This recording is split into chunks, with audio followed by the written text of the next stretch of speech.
Friends, आज की कहानी है मेहंदी किसके नाम की भाग 1। शादी वह खूबसूरत सा रिश्ता है जो हर किसी की लाइफ में एक खूबसूरत और यादगार पल बनकर आता है। वैसे तो शादी के हर रस्मों की अनूठी सी बात होती है, पर मेहंदी एक ऐसी रस्म है जो हर लड़की बड़ी ही शिद्दत से लगवाती है। मेहंदी को प्यार का एक अद्वितीय और खूबसूरत पल माना जाता है। पर क्या हो जब आपके हाथ में रचने वाली मेहंदी पर किसी और का नाम लिख जाए? क्या यह किस्मत का एक महज संजोग है या कोई साजिश? जानने के लिए पढ़े मेहंदी किसके नाम की। संस्कृति वह शादी का एक सुंदर सा हॉल था। हर तरफ फूलों की लड़ियां और सजावट बारीकी से की गई थी। हर तरफ उल्लास और खुशी की उमंग थी। हर किसी का चेहरा खिला हुआ था। मंडप पे दूल्हे और दुल्हन अपने नियत जगह पर बैठे हुए थे और पंडित जी शादी के तमाम रीति रिवाजों को पूरा करवा रहे थे। दूल्हे का फेस तो नॉर्मल था, पर दुल्हन के चेहरे पर ना तो खुशी थी और ना ही उमंग। शादी के रीति रिवाजों के बीच दूल्हे का चेहरा अनायासी उसकी तरफ चला जाता है, पर दुल्हन तो मानो वहां होकर भी नहीं थी। वह बेमन से रीति रिवाजों को पूरे किए जा रही थी। एक के बाद एक रस्म होते गए। फेरों के बाद जैसे ही सिंदूरदान का पल आया, उसने एक नजर उठाकर दूल्हे की तरफ देखा। दूल्हे की नजर भी उससे टकरा गई। एक पल को मानो सब थम सा गया। लड़की को देखकर ऐसा लग रहा था मानो उसे मौका मिल जाए तो वह वहां से भाग जाए। तभी उसकी नजर अपने पेरेंट्स पर गई और उन्हें देख उसकी आंखें नम सी हो गई। उसने अपनी पलकें होले से झपकाई और इसी बीच सिंदूरदान और बाकी की रस्में भी पूरी हो गई। अब पंडित जी ने दोनों को परिवारजनों से आशीर्वाद लेने के लिए कहा। दुल्हन अपनी मम्मी से गले लगकर सिसकने लगी। इधर दूर खड़ी उसकी सहेली पूनम ने वहीं अपने बगल में खड़ी विभा से कहा, किस्मत भी कितना अजीब खेल खेलती है ना। कल तक जो रानी अपनी शादी को लेकर इतनी एक्साइटेड थी, वही आज मुंह लटकाकर बस नाम भर के लिए सारे रीति रिवाजों को पूरा कर रही है, जबकि सब जानते हैं उसने कितने प्यार से अपने हाथों में मेहंदी से नाम लिखवाया था। पर किस्मत पर शायद उसे आभास नहीं था कि रानी जस्ट उसी समय उसके पीछे खड़ी थी और उसने उसकी सारी बातें सुन ली थी। रानी के विदाई का वक्त करीब आ चुका था और आखिरकार देखते ही देखते रानी की विदाई भी हो गई। रानी की मम्मी की आंखें नम थी। अचानक ही वे पीछे मुड़ी तो उन्हें रानी के पापा मिस्टर रामचंद्र वर्मा अपने पीछे खड़े दिखे। वे झट से उनके सीने से लग गई। यह देख रामचंद्र जी ने उन्हें ढांढस बंधाते हुए कहा, चिंता मत करो, मुझे यकीन है सूरज हमारी बेटी का अच्छे से ख्याल रखेंगे। यह सुनकर वे चिंता मुक्त तो थी, पर साथ ही वे यह भी कैसे भूल सकती थी आखिर इन 2 दिनों में रानी पर क्या बीती है। इधर रानी और सूरज की गाड़ी देवघर की ओर जा रही थी। पूरी गाड़ी में शांति छाई हुई थी। सूरज नजरें चुराकर रानी को देख लेता, पर रानी वह तो जैसे खुद में ही गुम थी। सूरज को देख ऐसा लग रहा था मानो वह उससे बात करना भी चाहता हो, पर उसे समझ में नहीं आ रहा था आखिर शुरुआत कहाँ से करे। रानी की नजरें गाड़ी के बाहर थी। आज पूर्णिमा की रात थी। आसमां का चांद वाकई खूबसूरत सा दिख रहा था। सूरज के बगल में भी तो चांद सी खूबसूरत उसकी दुल्हन थी, पर उस चांद का क्या जो रानी की नजरों से दूर जा चुका था। रानी की नजरों का पीछा करते हुए सूरज की आंखें भी चांद को निहारे जा रही थी, जब अचानक ही रानी के कानों में गाने की एक धुन सुनाई दी और सहसा ही उसकी नजरें अपने हाथ में लगी मेहंदी पर ठहर सी गई और कुछ बूंद आंसू उसकी हथेलियों पर गिर पड़े। मेहंदी प्यार वाली हाथों पर लगाओगे, घर मेरे बाद गैर का बसाओगे। तभी सूरज की नजरें भी रानी की तरफ ही चली गई और उसने हिम्मत करते हुए कहा, आप ठीक तो है ना। यह सुनकर रानी को न जाने क्या सूझा। वह झट से सूरज के गले से लग गई। एक पल को सूरज हक्का बक्का सा रह गया। उसने तो इसकी उम्मीद भी नहीं की थी। रानी के हाथ मजबूती से सूरज के चारों ओर घिरे हुए थे। सूरज का दिल भी था कि वह भी उसे खुद के घेरे में ले ले, पर उसने जैसे तैसे करके खुद को रोक लिया। असल में उसने रानी के बहते आंसुओं को देख लिया था। थोड़ी देर तक तो उसने कुछ नहीं कहा, फिर कुछ समय बाद आखिरकार वह बोल उठा, रानी वो ड्राइवर इधर ही देख रहा है। यह सुनकर उसकी तंद्रा टूट गई और वह झट से सूरज से दूर हट गई। एक पल को कभी उसकी नजर ड्राइवर पर जाती तो कभी सूरज पर। अब उसने अपनी आंखें भींच ली और एक साइड होकर दोबारा से बाहर देखने लगी। वह बीच बीच में चोरी से सूरज को भी एक नजर देख लेती। सूरज भी शायद उसकी यह हरकत देख रहा था, पर वह अनजान होने का पूरी तरह से कोशिश कर रहा था। तभी अचानक ही ड्राइवर ने गाड़ी रोकी। गाड़ी की आवाज सुनकर जैसी एक लड़की घर से बाहर निकली, वह सूरज और उसके साथ किसी लड़की को शादी के जोड़े में देखकर आश्चर्यचकित सी रह गई। छाया जैसे ही घर से बाहर निकली, सामने अपने बड़े भाई सूरज को किसी लड़की के साथ देख पूरी तरह से आश्चर्यचकित सी रह गई। वह हक्का बक्का होकर रानी को देख ही रही थी कि सूरज ने उसके कान के पास आते हुए कहा, पहले दिन ही अपनी भाभी को नजर लगा देने का विचार है क्या? भाभी यह सुनकर कभी वह सूरज को देखती तो कभी रानी को। असल में उसे इतना तो पता था कि उसके भाई पर सारी लड़कियां मरती हैं, पर सूरज ने कभी किसी लड़की को कोई भाव नहीं दिया और आज किसी को अपनी भाभी के रूप में देखकर उसे तो यकीन ही नहीं हो रहा था। इतने में ही उसके चाचा और चाची, जिनकी कोई संतान न होने के कारण उन लोगों के साथ ही रहते थे, घर से बाहर आ गए। वे भी सूरज को दूल्हे के कपड़े में देखकर हैरान से हो गए, पर सूरज की चाची पिंकी ने विवेक से काम लेते हुए पहले रानी और सूरज का गृह प्रवेश करवाया। वे अंदर से चावल से भरे कलश को लेकर आई और उसे मुख्य द्वार के पास रखा। फिर रानी ने उसे अपने पैर से ठोकर मारकर घर के अंदर प्रवेश किया। असल में शादी जैसी कोई भी तैयारी इस घर में नहीं की गई थी, क्योंकि सूरज तो बस एक शादी समारोह में शरीक होने गया था और अचानक से रानी को देख सब आश्चर्यचकित थे। तो रानी भी इस परिवेश में असहज सा महसूस कर रही थी। पिंकी जी ने अपने स्तर से जितना हो सका नई दुल्हन के प्रवेश पर रानी से उतने रीति रिवाज पूरे करवाए। बेशक रानी के सपनों का आशियाना टूटा था, पर वह भी इतने मिलनसार परिवार को देखकर हर रस्म बखूबी से करती गई। इधर छाया नजरें बचा बचा कर सूरज को घूरे जा रही थी, तो वहीं सूरज भी सोचने पर मजबूर सा हो गया। कैप्टन सूरज राठौर, बेशक तुमने सरहद में कितने भी दुश्मनों के छक्के क्यों ना छुड़ा दिए हो, पर यहाँ तेरी बहन को क्या जवाब देगा जब वह तुझसे पूछेगी यह सब क्यों और कैसे हुआ? वह इन्हीं विचारों में गुम था कि छाया ने उसे कोनी मारते हुए कहा, चिंता मत कीजिए, अभी तो मूड नहीं है आपको परेशान करने का, वरना बताती आपको।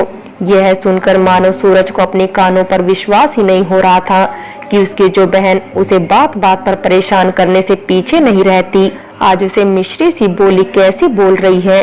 पर इस अविश्वसनीय बात पर विश्वास करने की नाकाम कोशिश कर रहा था वो कि तभी छाया ने आगे कहा, थैंक यू। वो किस लिए? सूरज असमंजस से बोल उठा, वो इतनी सुंदर सी भाभी दी है ना, इसीलिए। यह सुनकर एक पल को मानो सूरज हक्का बक्का सा रह गया, पर इससे पहले कि वह छाया की बातों का जवाब देता, वह भागकर वहां से चली गई, जहां उसकी चाची रानी के साथ खड़ी होकर उसे कुछ बता रही थी और एक नजर पूरा घर दिखा रही थी।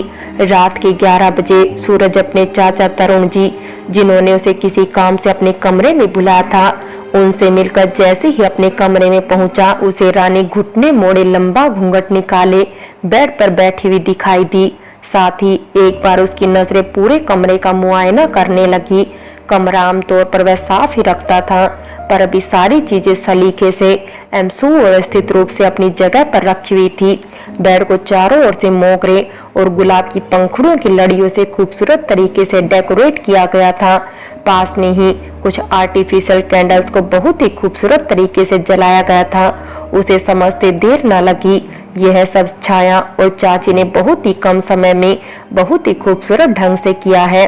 वह धीमे धीमे कदमों से अपने बेड की ओर बढ़ने लगा। बेड के पास जाकर वह वहां बैठ गया और अब जैसे ही उसने रानी का घूंघट उठाने के लिए अपने हाथों को आगे बढ़ाया कि इससे पहले ही रानी ने खुद अपना घूंघट ऊपर उठा दिया। सूरज तो उसके रूप सौंदर्य को एक तक निहारता ही रह गया, पर तभी उसकी नजर रानी की नम आंखों पर गई।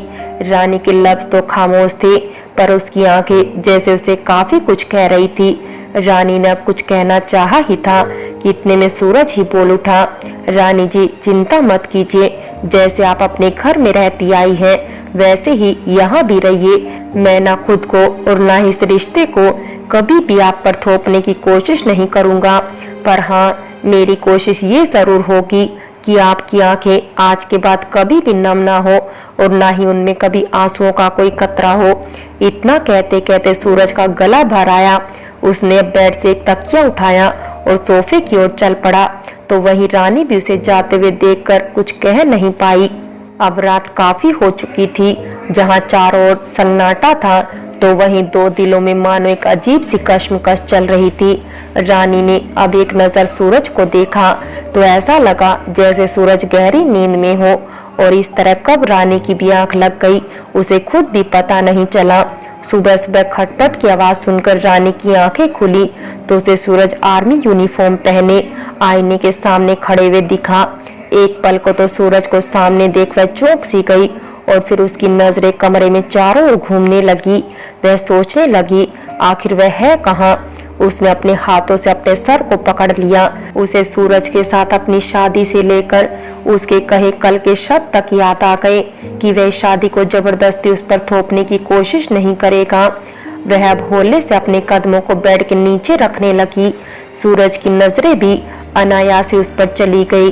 रानी की नजरें सूरज से और सूरज की रानी से उलझ सी गई और एक पल को कमरे में खामोशी सी छा गई।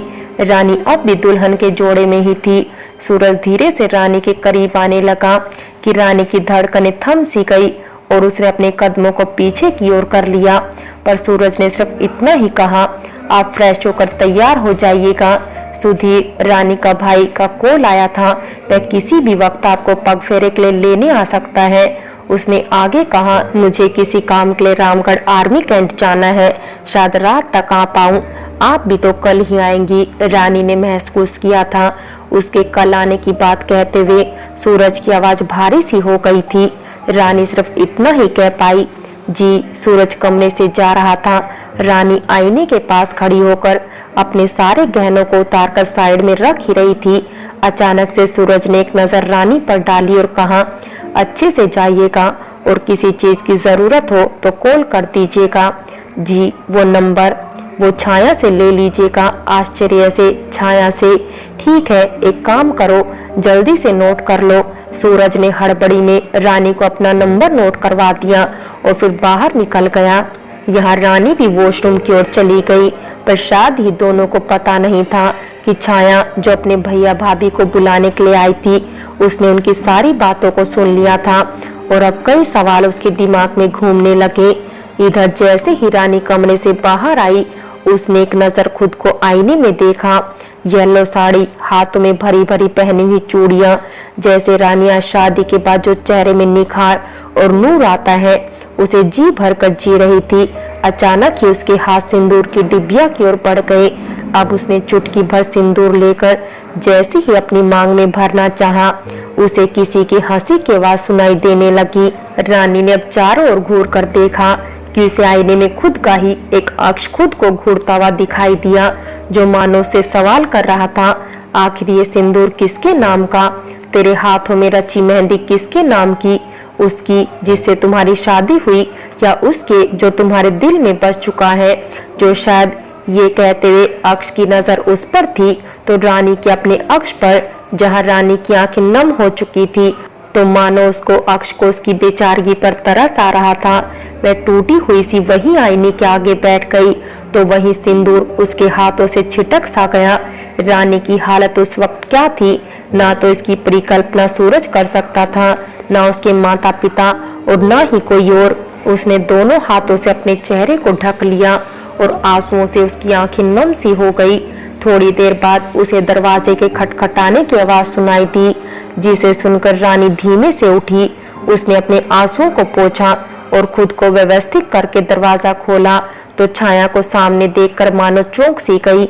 भाभी, आप नाश्ता करने भी नहीं आई? हाँ, वो पता नहीं फ्रेश होने के बाद नींद कैसे आ गई। रानी ने चेहरा पोंछते हुए बहाना बनाते हुए कहा, भाभी, बेशक भैया ने शादी कर ली है, पर अब भी उनके कमरे में उनकी छोटी बहन का हक तो है ना। छाया के मजाकिया ढंग के कहने पर रानी को होश आया कि वे दोनों तो कब से दरवाजे के पास खड़े होकर बातें कर रहे हैं। ओ वो सॉरी। आइए। रानी और छाया आमने सामने बेड पर बैठी हुई थी।